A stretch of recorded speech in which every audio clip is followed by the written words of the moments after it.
ஏண்டா கிரிக்கெட் பார்க்கலான்னு உட்காந்தா ஒரு நாள் 20 ஓவருன்றீங்க, ஒரு நாள் 50 ஓவருன்றீங்க, ஒரு பார்த்தா 5 நாளைக்கு விளையாடுறீங்க மொத்தமாக. என்னடா இது ஒன்றும் புரிய மாட்டேங்குது. ஆமாம், மொத்தம் 3 ஃபார்மேட் இருக்குது. அந்த 3 ஃபார்மேட்லேயே ஒன்று T20. அதாவது 20 ஓவர் ஆடுவாங்க டீம்ஸ். ஒரு டீம் டார்கெட் செட் பண்ணுவாங்க, இன்னொரு டீம் அச்சீவ் பண்ணுவாங்க.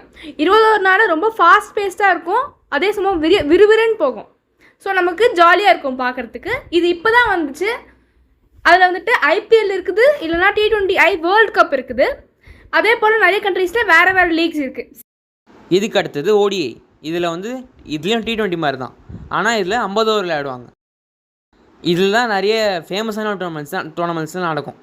அதாவது வேர்ல்டு கப், சாம்பியன்ஸ் ட்ரோஃபி அதெல்லாம் நடக்கும். இன்னொரு ஃபார்மேட் டெஸ்ட். நீங்கள் சொன்னீங்களே 5 நாள் கண்டினியூ ஆகும்ன்ட்டு. அதில் 2 டீம்ஸ் 4 இன்னிங்ஸ் விடுவாங்க. ஒரு டீம் 2 இன்னிங்ஸ், இன்னொரு டீம் 2 இன்னிங்ஸ். அதில் அதே மாதிரி தான் டார்கெட் செட் பண்ணுவாங்க, அச்சீவ் பண்ணுவாங்க, அவ்வளோதான், சிம்பிள். ஓ அப்படியா?